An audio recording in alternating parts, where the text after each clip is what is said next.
Esselamu Aleyküm ve Rahmetullah.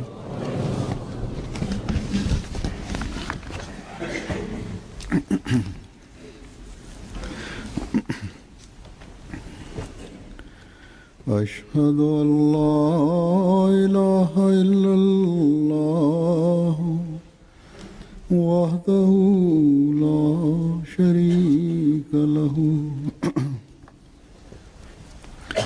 ve eşhedü enne Muhammeden abduhu ve resuluhu. Amma ba'du fa'uzu billahi mineşşeytanirracim. Bismillahirrahmanirrahim. Elhamdülillahi Rabbil alemin. Errahmanirrahim. Maliki yevmiddin. İyyâke na'budu ve iyyâke nesta'in.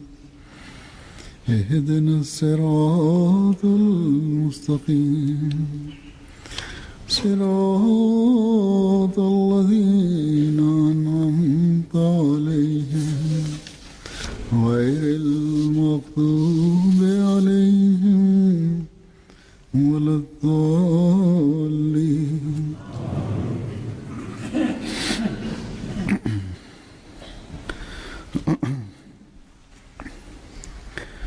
Hazret Mesih Maud Selam'a Allah-u Teala kendi cemaatinin ilerlemesi konusunda verdiği sözler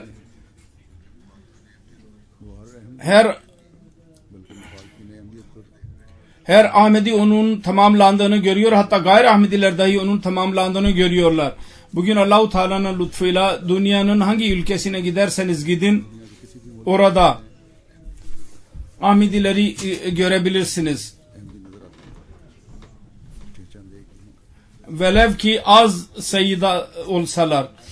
Hz. Mesih Maud Aleyhisselatü Vesselam bir yerde diyor ki, Yüce Rabbimiz cemaat için bana söz vermiştir. Ve cailullezine tabauka fevkallezine kafaru ila yevmil kıyamah.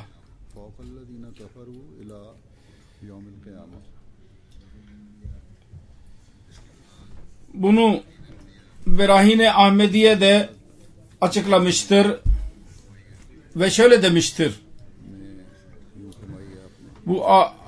Bu ilhamı ve ayeti her kim sana tabi olursa, yani gerçek manada Allah ve onun Resulüne tabi olanlar arasına girerlerse onların muharifleri üzerinde, inkarcılar üzerinde kıyamete kadar üstünlük bahşedeceğim. Yani onlar delil bakımından kendi muhalifleri üzerinde üstün gelecekler.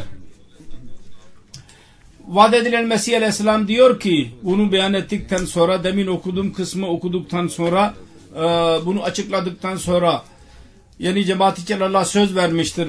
Bundan sonra diyor ki Allah-u Teala'nın verdiği sözler doğrudur. Şimdi daha tohum atılmaktadır. Bu söz Ekim 1902 senesinde beyan ettiydi. Dedi ki bizim muhaliflerimiz ne istiyorlar ve Allah-u Teala ne istemektedir. Daha şimdiden onu görebilirler, dikkat ederlerse. Yüce Allah'ın menşeini öğrenmek isterlerse dikkat etsinler. Hemen öğrenebilirler. Her birisi onu öğrenebilir. Dedi ki eğer onlar dikkat ederlerse ki her çeşit planlar ve oyunlar konusunda daima başarısız kalırlar. Eğer bu muhalifler olmasaydı öyle mucizevi ilerleme burada da olmazdı. Buradaki ilerlemede icaz söz konusu olmazdı. Çünkü icaz yani mucize muhalefet ile parlar. Bir tarafta bizim muhaliflerimizin çabaları vardır. Onlar beni başarısız kılmak istiyorlar.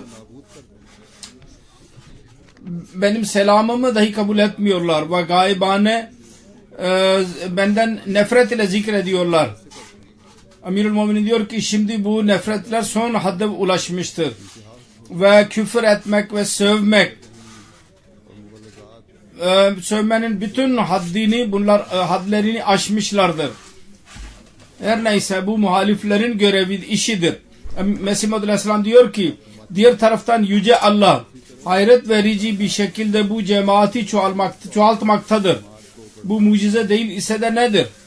Dedi ki bu benim işim midir? Yahut benim cemaatimin işi midir? Hayır. Bu Yüce Allah'ın işidir.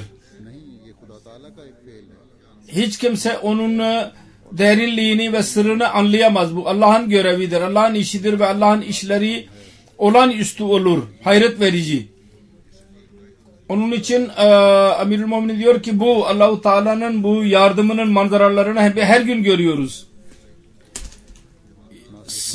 Fıtratı said olanlar, huyu iyi olanlar cemaate katılıyorlar ve cemaat her gün çoğalmaktadır. Bu kadarla kalmayıp cemaatin üyeleri dahi bereket bulmaktadırlar ve malları dahi bereketlenmektedir. Ve bunu Ahmediye muhalifleri hasedin ateşi içine sokmaya sokuyor. Her gün Pakistan'dan haberler gelir. Nefretler ve kinler ve haset öyle onları kör etmiştir ki vaat edilen Mesih Aleyhisselam'ın resimlerini kötü bir şekilde gösteriyorlar, söverler, üzerinde küfürler yazarlar ve ellerinin altında ezerler. Bir bedbaht kendi dükkanının kapısında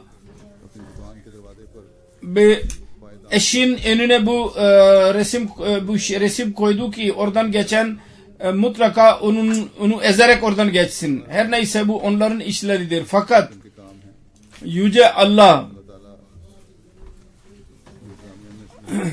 iyi insanlar vardır ki onları ortaya çıkarır ve onlardan bu arada da adamın birisi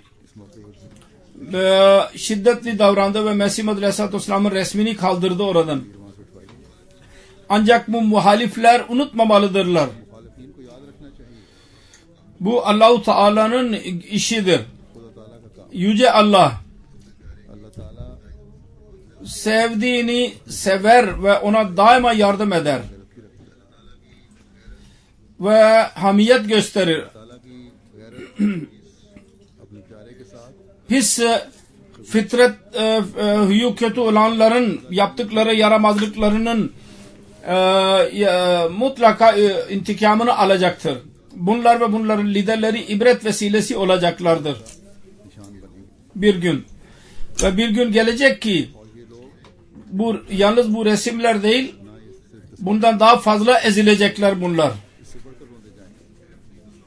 Ahmediler sabır ve duaya yöneliyorlar ve bizim talimatımız da budur. Onlar ne yaparlarsa yapsınlar. Kalbimizi yaralamak için ne yapmak isterlerse yapsınlar. Yapıyorlar zaten. Ancak biz yasayı çiğnemeyiz. Ancak ben söylediğim gibi sabır ve duaya yöneleceğiz. İnşallah Teala hep böyle kalacağız. Ve Ahmedi'nin şanı da budur. Bu şanı dünyanın her Ahmedi ve özellikle Pakistan'daki Ahmediler bunu daha da parlatmalıdırlar. Kendi dualarında daha da kuvvetli davranmalıdırlar. Ki bizim silahlarımız bunlardır. Bunun dışında başka hiçbir silah işimize yarayamaz. Bazı kimseler derler ki bu da yapsın, bu da yapılsın. Önce dualarınızı sona erdirin. Kısacası ben söylüyordum, cemaatin ilerlemesi konusunda bahsediyordum. Nasıl Yüce Allah-u Teala yardım etmektedir ve nasıl ve huyu temiz olan insanlarda bir inkılap yaşanmaktadır. İslamiyet'i zerre kadar sevenler, dinlere zerre kadar ilişki gösterenler, yani alakadar olanlar kendiliğinden Mesih Muhammed Aleyhisselatü Vesselam'a çekilip gelirler. Yüce Allah onlara yol göstermektedir. Ancak maddiyatçı insanlar, dine ilgi göstermeyenler ki aralarından bazı kimseler Allah-u Teala'nın varoluşuna dahi inanmazlar. Onlar dahi bunu düşünmeye mecburdurlar. Ki bu öyle bir cemaattir ki bunların adımları daima ileriden ileriye atılmaktadır. Bunlar bunu söylemeye mecburdurlar ki siz İslamiyet, sizin ileri sürdüğünüz İslamiyet'in talimatı bir gün dünyaya üstün gelecek. Mesih Muhammed Aleyhisselatü Vesselam'ın beyan etmiştir. Bu Allah-u Teala'nın işidir ve onun görevidir. Ki olağanüstü hadiseler ortaya belli olur. Cemaatin üyeleri Allah-u Teala'nın rızası uğruna cemaat işlerine el atarlar ve Allah-u Teala binlerce ellerinin yaptığı iş gibi onun neticesini gösterir. Ve düşmanı da haset ateşine atan da budur. Daha da fazla onları yakmaktadır. Haset ateşi içinde. Bu haset bize karşı değil bunların. Allah-u Teala'nın işine karşıdır.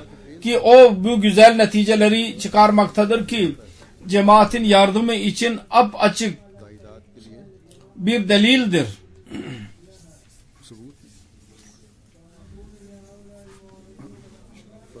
Ben bu düşmanlara, muhaliflere de söylüyorum. Siz Allah'a karşı duruyorsunuz.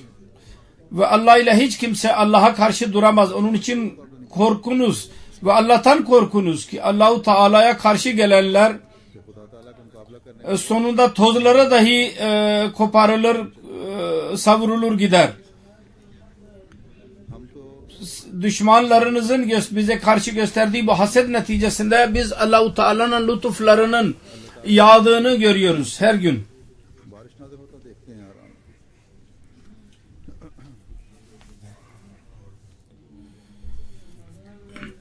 Ve bunlar Müslüman olarak adlandırılmalarına rağmen düşünmezler. Ahmediye cemaatinin bir işinin neticesi İslamiyet'in güzel talimatlarının dünya insanlarına açıklanması olarak ortaya çıkmaktadır.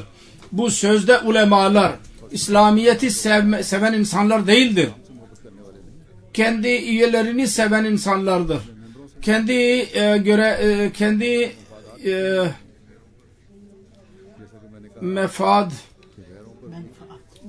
Kendi işlerini sevenler ve ben söylediğim gibi bizim işlerimizi yabancılara da gösterir ve onlar bizim programlarımıza katılarak onu açık bir şekilde ifade ederler. Allah-u Teala'nın lütfuyla ben her ne zaman değişik çıkarlar. Her ne zaman değişik ülkelere gittiysem Mesih Muhammed Aleyhisselatü Vesselam'ın mesajı vasıtasıyla İslamiyet'in yüce şanının insanlara açıldığını görüyorum. Siz biliyorsunuz geçen günlerde dahi ben Hollanda ve Almanya'nın yıllık toplantısına katılmak için gittiydim. Ona katılarak biz cemaat üyeleriyle de görüştüm ve onlara bir şey söylemeye fırsatını elde ettim. Ayrıca yabancılarla da bazı programlarımız oldu. Ve o programlar yabancılar dahi ondan güzel bir şekilde etkilendiler. Sonra onlar celsa için yabancıların söylemesi neticesinde geliyorlar. Onlara dahi cemaatin etkisi olur onların üzerinde. Kendi rivayetime, geleneğime göre ben her yolculuktan sonra kısa olarak o yolculuktan bahsediyorum ve celsa konusunda da bir şeyler söylüyorum. Onun için ben ilk olarak yabancılardan söze gireceğim. Allah-u Teala'nın lütuflarının yağmurunun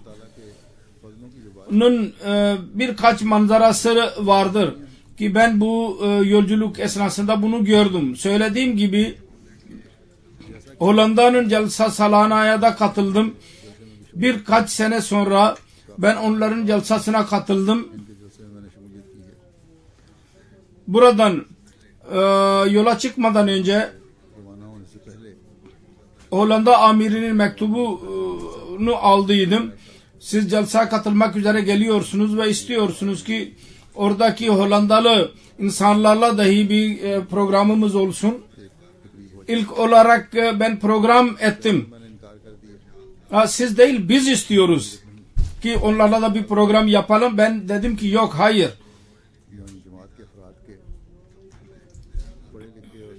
Çünkü bizim cemaatimizin onların tahsili insanlarla fazla ilişkileri yoktur diye düşündüm. Sonra dedim ki merkezimizin bulunduğu bölge ve jalsanın yapıldığı bölge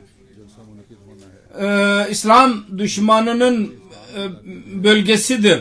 O da gece gündüz Resulullah ve İslam aleyhinde pis sözler söylemeye devam eder. Ve bu güzel bir fırsattır. Eğer buradan birkaç politikacı ve bilgili insanlar ve gazeteciler bizim toplantımıza katılırlarsa daha güzel olur. Ben düşünüyordum ki küçük cemaat küçüktür. O bakımdan 15-20 kişiyi mutlaka bunlar davet etmeye başarılırlar. Fakat Allah-u Teala'nın lütfuyla 100'den fazla insan bunlara katıldı. Parlamento üyeleri, belediye başkanları, politikacılar ve bilgili insanlar hepsi oradaydı. Ve hayret verici bir şekilde Nasyonal gazetenin, Milli gazetenin temsilcisi dahi oradaydı. Küçük gazetelerin temsilcileri tabi bir yana. Onlara ben İslamiyet'in güzel talimatının bazı yönlerini, Hz. Resulullah sallallahu aleyhi ve sellem'in güzel örneği ve Kur'an-ı Kerim'in talimatı ile ilgili olarak ben onlara sundum. Çünkü itiraz eden politikacı zaten buna itiraz eder. Belediye başkanı ve parlamento üyesi de kısa olarak bir konuşma yaptılar ve din konusunda konuşma yaptılar.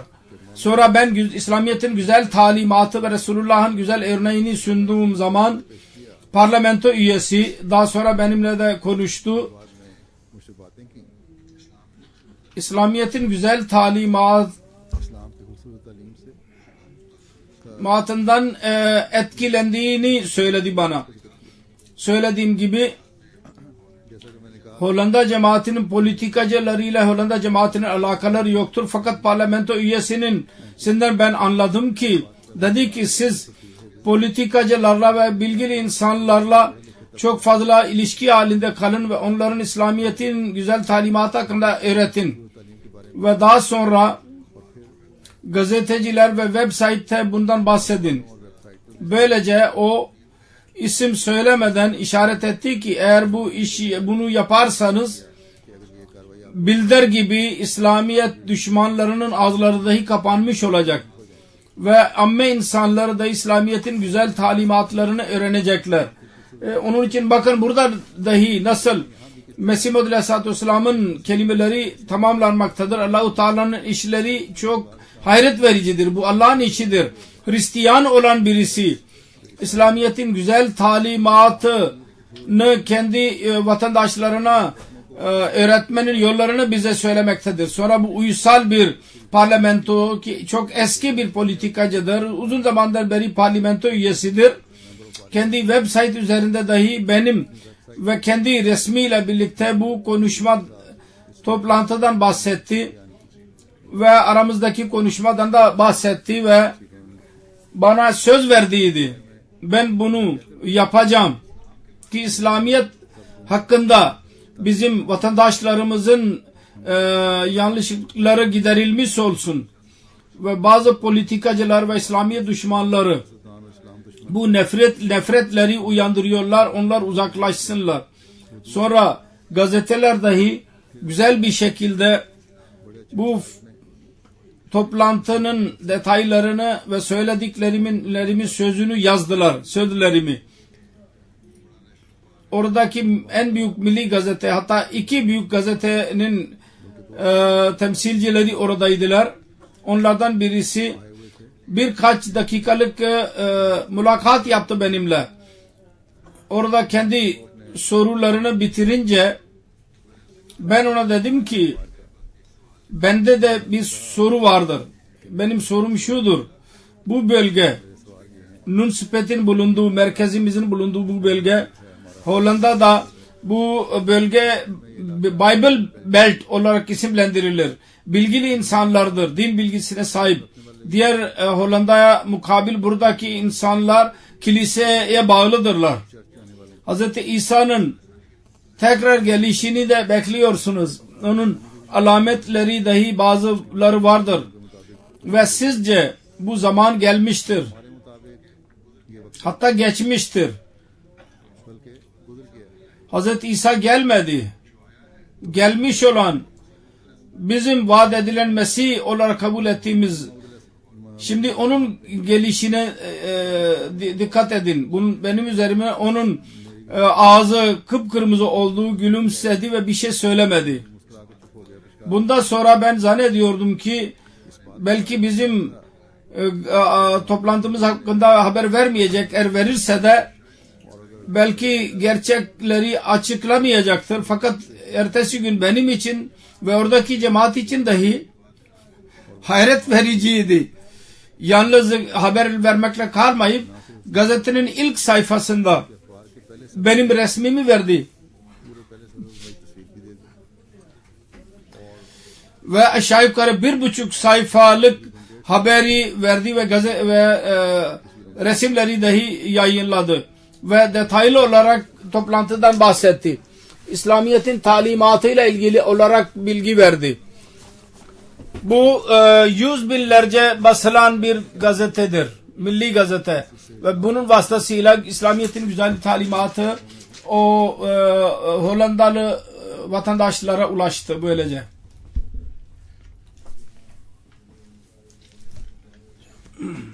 Aynı şekilde söylediğim gibi başka bir milli gazete dahi haber verdi. Onların bazı kısımlarını ben size arz ediyorum.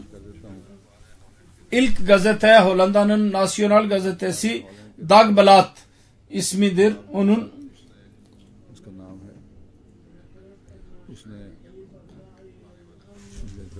barış getiren halife olarak başlık koydu ve daha sonra yazdı. Benimle alakalı olarak Hz. İsa'nın gelişiyle alakalı olarak cemaat düşünüyor ki İsa Aleyhisselatü Vesselam vefat etmiştir ve o bizzat gelmeyecek. Hz. Mirza Ghulam Ahmed'in gelişi İsa'nın tekrar gelişidir diye inanıyorlar. Sonra ben birkaç cümleyi okuyorum. Sonra yazdı. Cemaat dünyada kendi tebliğ çalışmaları neticesinde yayılmaktadır. Ahmedilerin demeçlerinde asla şiddet kelimeleri asla kullanılmaz. Batılı ülkelerde cemaatin yayılışı yalnız misyoner vasıtasıyla değil, kendi ülkelerinde karşılaştığı meselelerde, sonra oradan Pakistan'dan hicret ederek gelenler insanlardan bahsetti. Sonra cemaat üyelerinin cemaat ile ve kendi birbirleriyle çok sevgili bir alakaları vardır.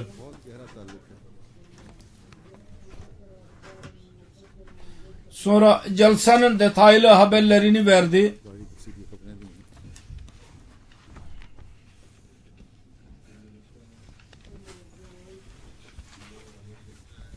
Sonra diyor ki benimle alakalı olarak ben ne dedim? Dedi ki dinleyicilere teşekkür etti ve dedi ki Hollanda'da bir taife vardır. İslamiyet aleyhinde kötü konuşan ve propaganda yapan, fakat yine de siz buraya geldiniz, İslamiyet konusunda bilgi edinmek istediniz. Asıl saygı göstermektir ve barıştan yana olmaktır. Sonra benim hakkında dedi ki ben kesin diyebilirim ki biz asla ölç alma eğilimine tabi değiliz. Tabii ki bazı Müslümanlar böyle düşünceler sahiptirler. Halife açık bir şekilde biliyor ve bu Müslümanların işi tamamen kötüdür. Sonra Muhammed sallallahu aleyhi ve sellem'in örneğine tamamen aykırıdır. Sonra diyor ki halife anlattı ki Hollanda'da birbirlerine karşı olan saygının azaldığını görüyor. Diğer insanlara saygı göstermeyenler insanlar olurlarsa o zaman meseleler çoğalacak. Bu bir gazeteden bahsettim. İkinci Trao adlı bir gazete vardır. O da aynı başlık koydu. Halife geldi ve terörizmi lanetledi, kötüledi. Sonra diyor ki Resulullah'ı suçlamayın dedi halife. Ki o terörizmi üretmiştir demeyiniz. Ahmediye cemaatinin inancına göre Hz. Mirza Ghulam Ahmad Aleyhisselam Mesih-i Mevud'dur. Ona inananlar İsa olduğuna inanırlar. Ahmedi derler ki Mirza Ghulam Ahmad İsa Aleyhisselatü Vesselam'ın tekrar gelişidir. Böylece İslamiyet'in mesajı dahi ve Mesih Muhammed Aleyhisselatü Vesselam'ın geliş gayesi dahi bunların önüne açık bir şekilde beyan edilmiş oldu. Detaylı haberler vardır. Onun için bakınız Allah-u Teala'nın işleri bir tarafta bilder, İslamiyet düşmanlığında son hadde varmış olan dünyada İslamiyet'in talimatı ve Resulullah sallallahu aleyhi ve sellem aleyhinde kendi kitabını göstermektedir.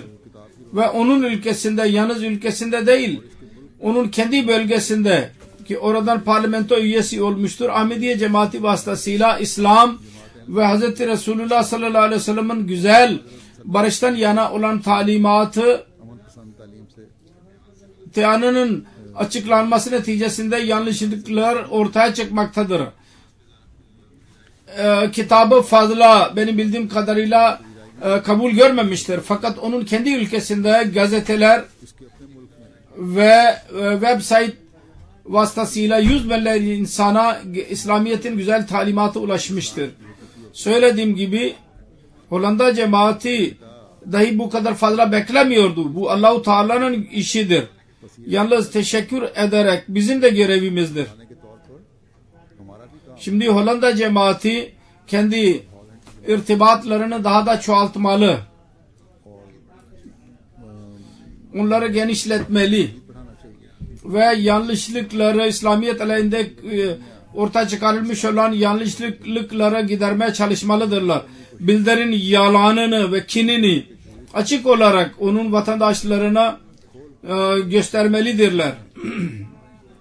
Bugün İslamiyet'in savunmasını ve yabancılara deliller vasıtasıyla saldırmak yalnız Ahmediye cemaati bunu becerebilir. Bu fonksiyona katılanların, misafirlerin genel düşünceleri dahi iyiydi. Bizim bir muballiğimiz Norveç'ten oraya gitmiş olan, onunla birlikte oturan adamın birisi dedi ki İslamiyet'in bu sözleri biz daha fazla dinlemek istiyoruz. Sizin halifeniz çarçabuk konuşmasını bitirdi. Yaşlı birisi dedi ki sizin ileri sürdüğünüz talimat İslamiyet, Hristiyanlık çok uzun zaman sonra bunu düşünmüştü. 2000 sene sonra bunu düşünmüştü. Yani demek istiyordu ki Hristiyanlar dahi uzun zaman birbirleriyle fırkalar dövüştüler ve savaşlar dahi oldu. Fesadlar söz konusu oldu. Şimdi gelerek değişik fırkalarda ve ülkelerde barış sağlanmıştır. Fakat siz barış için çok çabuk çaba sarf etmiştir. İnsanlara anlatmıştır. O kendi gözüyle gördü. Biz bilmiyor ki biz bugün başlamadık. Bu talimat 1400 seneden beri Resulullah sallallahu aleyhi ve sellem getirdiği bir talimattır ve onun temeli o gün atılmıştır. Kısacası İslamiyet'in kötü resmi bunların önüne seriliyor. Onun kötü etkisi zail olmuştur, yok olmuştur.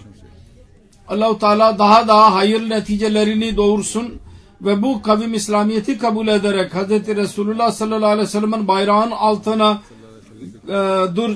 gelsin. Bunun için cemaat üyelerinin çok çaba sarf etmeleri gerekir. Hollanda'dan sonra biz Almanya'nın celsası vardı. Biz MTA'lerinde onu gördünüz siz. Almanya'da toplantı işlerimiz olur. Ayrıca her tur esnasında camilerin açılışı yahut temel atma törenini dahi ayarlıyor. Bu tur esnasında da bir caminin açılışı yapıldı ve 3 caminin temeli atıldı. Genel olarak temel atıldıktan sonra bir sene içinde caminin yapımı bitiyor. Allah-u Teala'nın lütfuyla Almanya cemaatinin bu kuvvetini daha da çoğaltsın.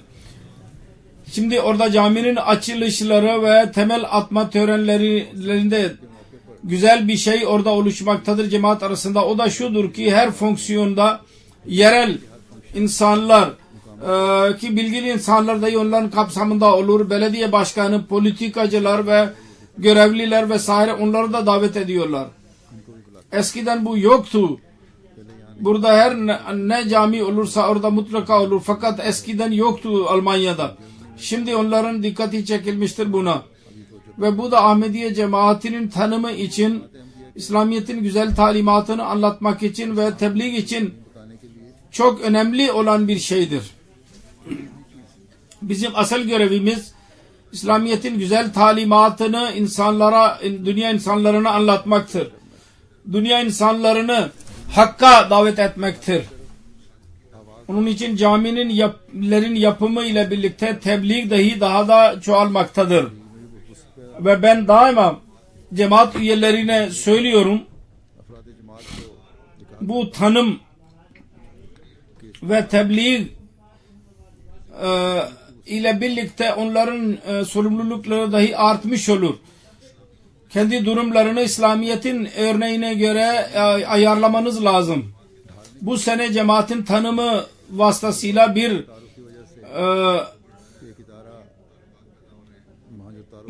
kuruluş vardır ki orada özellikle ordu subaylarının karakterleri ve terbiye için programlar hazırlanır. Oraya dahi gitme fırsatım oldu. Aynı şekilde Alman toplantısında onların görevi ne olmalı? Orada aynı şekilde sonra bunlar dünya hakkında da bilgi edinirler. Uluslararası kültür ve din hakkında da bilgi edinirler ve orada konuşmalar ve seminerler yapılır. Konuşmalar yapılır. Aynı şekilde sivil insanlar dahi onlarla birlikte olurlar, görevliler, memurlar vesaire. Burada da söylediğim gibi orada bir program düzenlendi. Ben de ona katıldım. Allah-u Teala lütfetti. Bu programlarda konuşmalar vasıtasıyla yabancılar davet edilirler.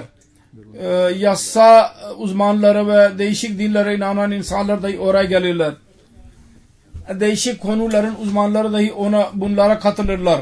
Almanya'nın Müslümanlarının merkezi kuruluşun İmam Malik adlı zat dahi oraya gitti ve konuşma yaptı. Bana da söylediler konuşma yapmak üzere, biraz kısa bir konuşma yapmamı istediler. Ben ülkeye vefalı kalma konusunda İslamiyet ne diyor? Bu konuda kısa bir konuşma yaptım. Ondan sonra 10-15 dakika sorular cevaplar vardı. Belediye başkanı, bilgili insanlar, Yahudi papaz dahi sinagogdan gelmiş olan ve diğer subaylar dahi oradaydılar. Allah-u Teala'nın lütfuyla bu konuşmanın etkisi güzel oldu.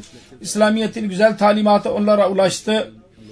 Almanya'nın cemaatinin harici sekreteri Davud Mecoka bana gönderdi bazı fikirler.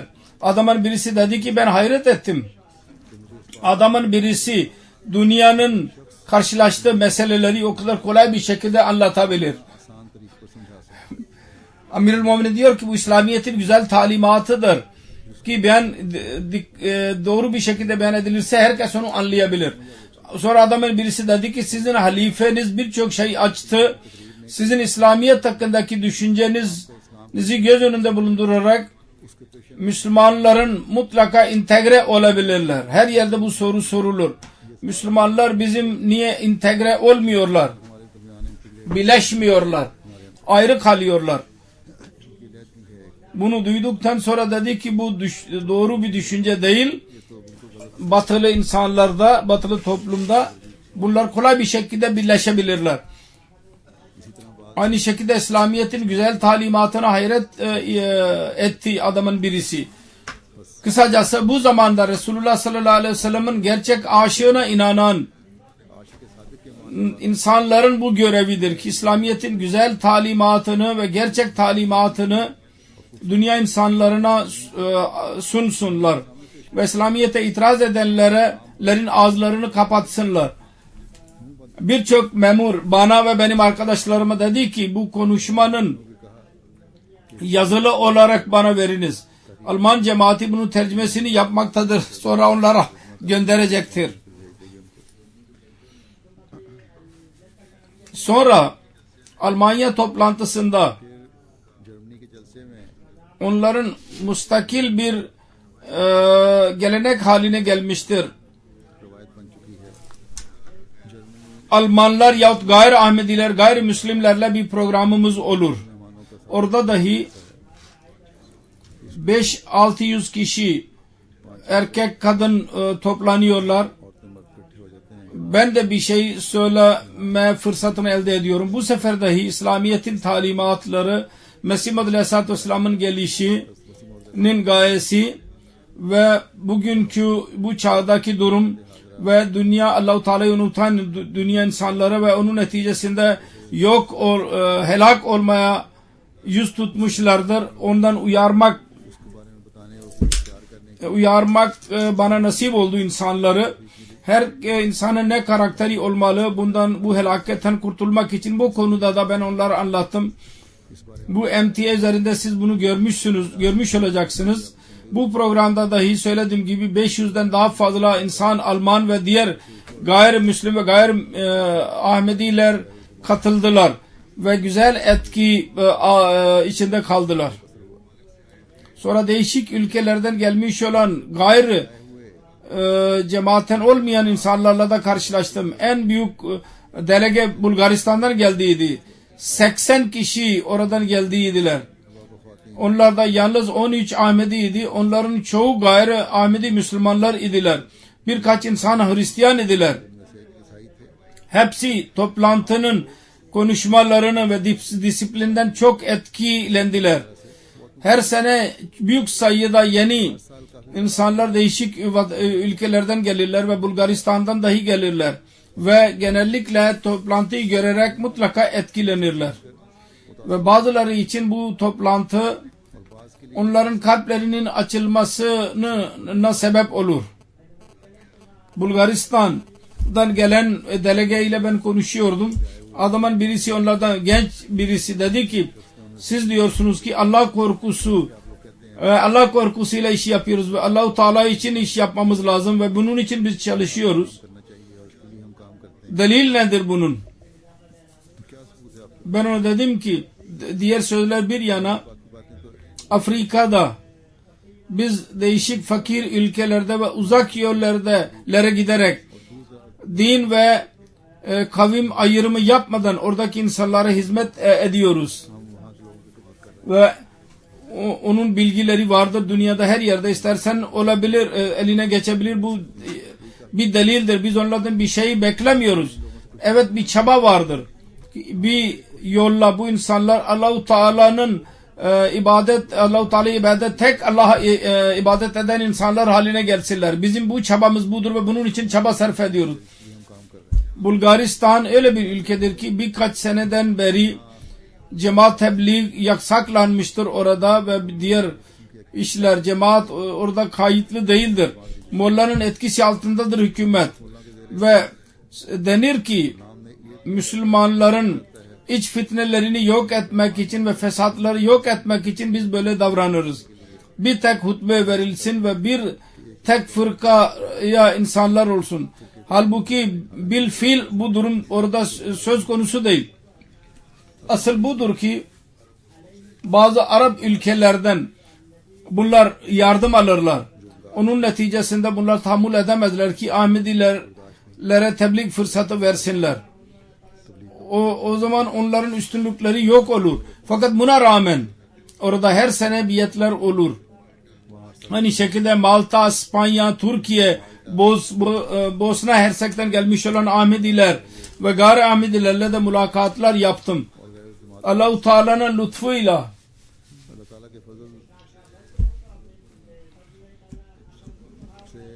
onların hepsinin üzerinde celsenin güzel etkisi vardı. Derin ve güzel bir etkisi vardı onlar üzerinde. Bu sefer Nev Mubayillerin biyeti ben büyük salonda yaptırdım. Her sene Nev Mubayiller oraya gelirler ve biyet ederler. Fakat ayrı bir toplantıda biyet olurdu. Bu sene ben dedim ki büyük salonda biyet etsinler.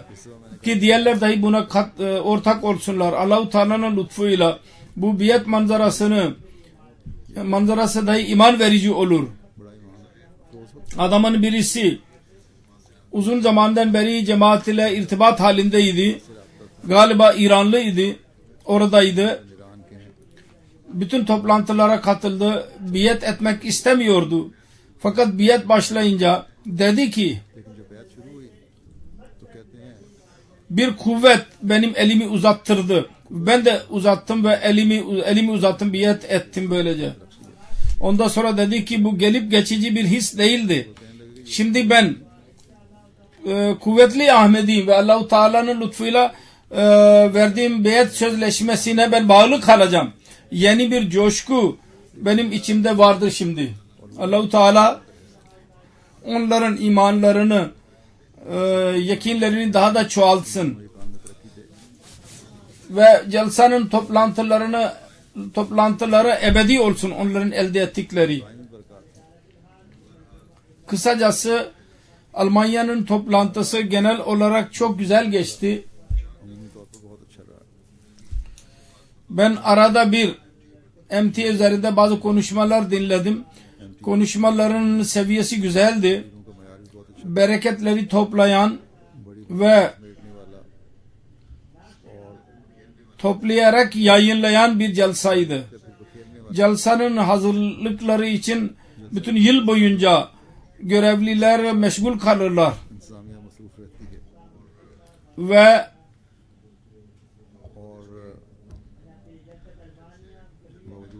Almanya celsanın bütün düzenlemeleri hemen hemen bir çatı altında olur. Buna rağmen vakare amel mutlaka gerekli olur. Az da olsa. Bu sene Pakistan'dan gelmiş olan yeni azulantlar iltica talebinde bulunanlar 400 görevli gelirdi istendiği zaman. Dua edelim Allah-u Teala onların ilticaları kabul olsun ve onların coşkusu aynı şekilde devam etsin. Bu hisleri aynı şekilde devam etsin.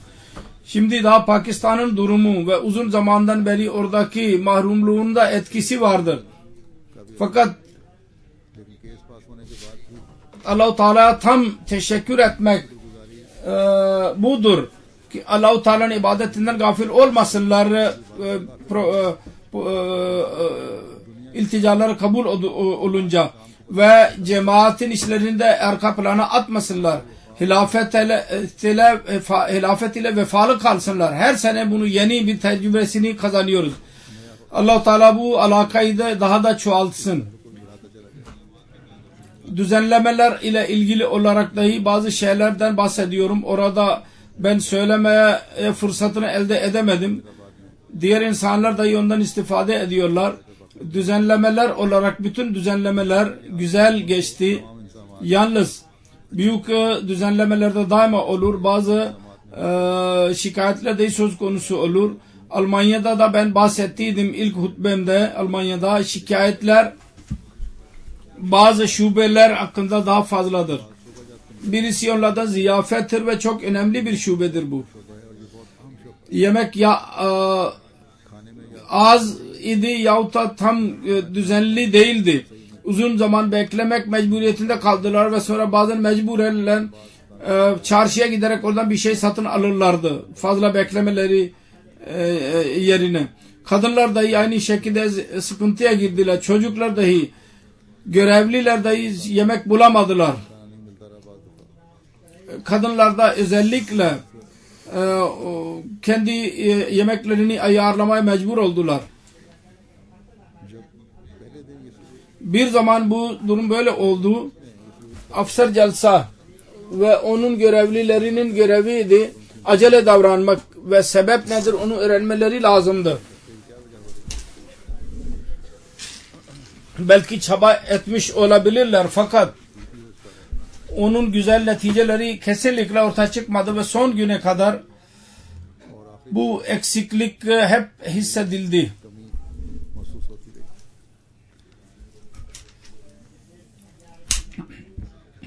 Görevliler unutmamalıdırlar ki ve daima bizim Pakistan'da da bu durum böyleydi ki her gece Afsar Celsa salana bütün naib afsarlar ve nazmilerle birlikte bir toplantı yapardı. Ve orada her şube tartışılırdı. Nerede bir eksiklik var, onlar nasıl ertesi gün tamamlanacak diye düşünülürdü. Langarhane'de ne kadar yemek hazırlandı ve ne kadar misafir yedi, eğer az mı oldu kaldı ya çok fazla mı arttı, ona göre gelecek için hesap yapılırdı.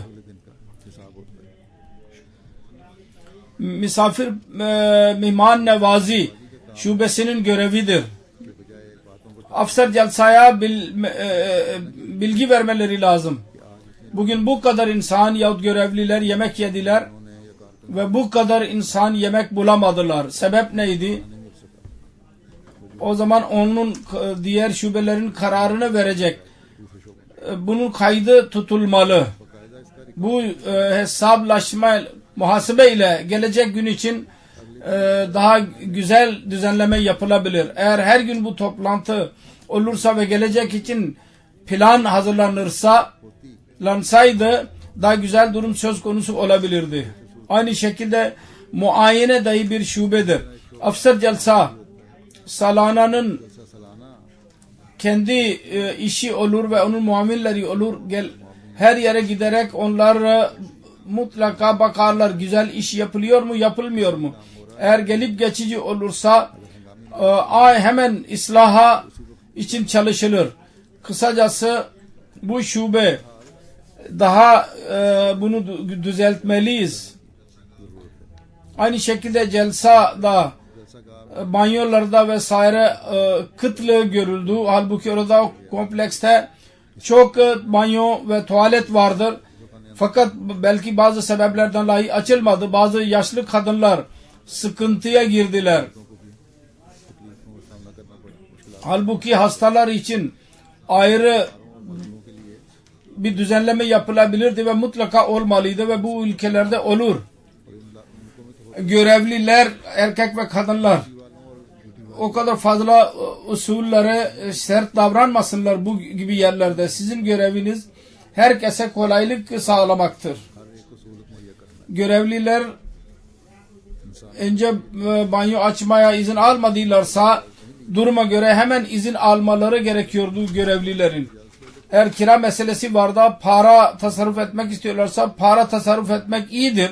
Ancak daima unutmamalıyız ki misafirlerin misafirperverliğini azaltarak değil, biz öyle tasarruf edemeyiz.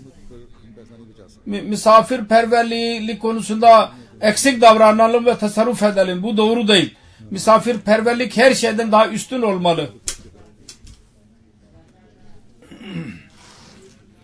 Eğer Afsar Celsa'nın özel bir görevliler eğer bunu kontrol etseydiler, buradaki eksiklikler ve bazı sıkıntılar ortaya çıktı. Bunlar söz konusu olamazdı. Aynı şekilde yabancı misafirler tarafından da şikayet vardır. Avrupa'nın değişik ülkelerden nev mübayiler geldiler Onlar için bir görevli yoktu. Onun için bazı kimseler üzülerek geri gittiler. Geldikleri ülkelerin murabbinin göreviydi.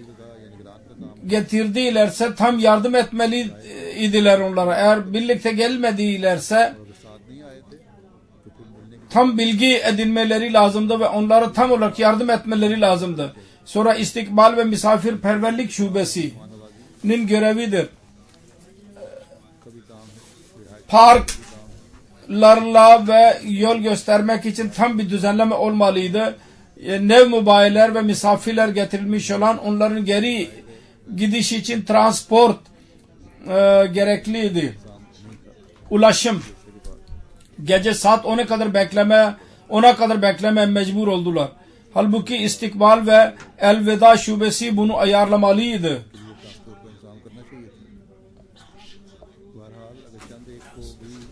Eğer bir eksiklik ten dolayı onlar sıkıntıya girdilerse İslam mutlaka ıslah edilmeli ve dikkat edilmeli. Misafirlerin hadiselerini anlatıyoruz. Mesih Maud Aleyhisselatü Vesselam nasıl Manipur'dan misafirler geldiler, langarhaneye indiler ve orada hizmetçiler tam olarak onların malzemelerini indirmedi ve dedi ki siz kendiniz indirin. Yahut başka bazı sözler dedi. Bunun üzerine küstüler ve geri döndüler. Mesih Maud Aleyhisselatü Vesselam bunu öğrendiği zaman hemen onların arkasında gitti. Arkasına çok uzun zaman gittikten sonra akarsuya yakın fayton üzerinde gidiyorlardı. Onları durdu ve geri getirdi onları Mesih Maud Aleyhisselatü Vesselam ve orada onlar kendi eliyle onların malzemelerini indirmeye başladı. İşte bizim önümüzde olan misafirperverlik örnekleri bunlardır. Cemaatin nizamı, cemaatin şubeleri ve her Ahmedi bunu daima gözünün önünde bulundurmalı.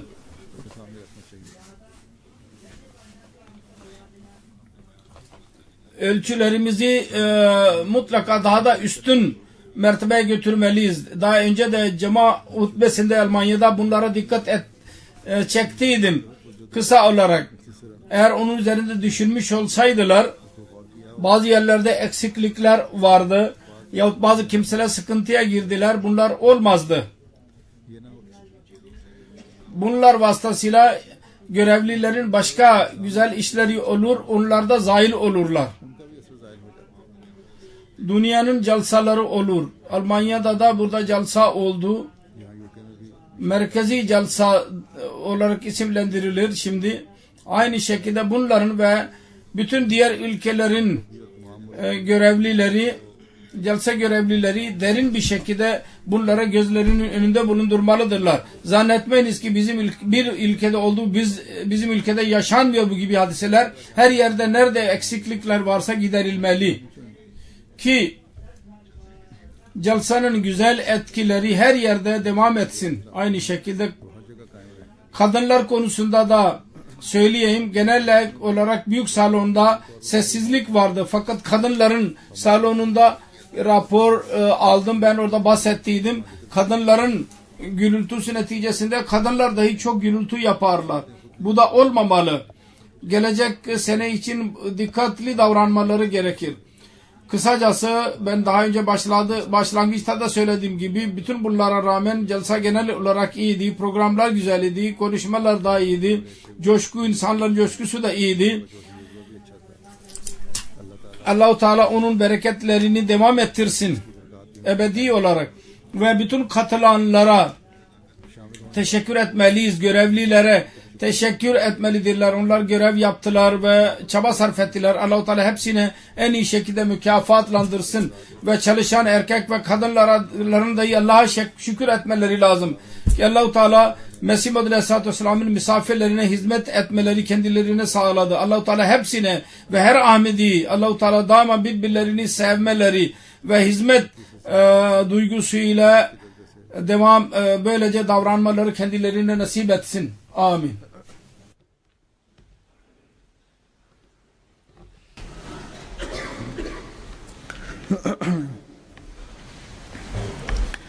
Elhamdülillah nahmeduhu ve nestainuhu ve nestağfiruhu ونؤمن به ونتوكل عليه ونعوذ بالله من شرور أنفسنا ومن سيئات أعمالنا من يهده الله فلا مضل له ومن يضلل فلا هادي له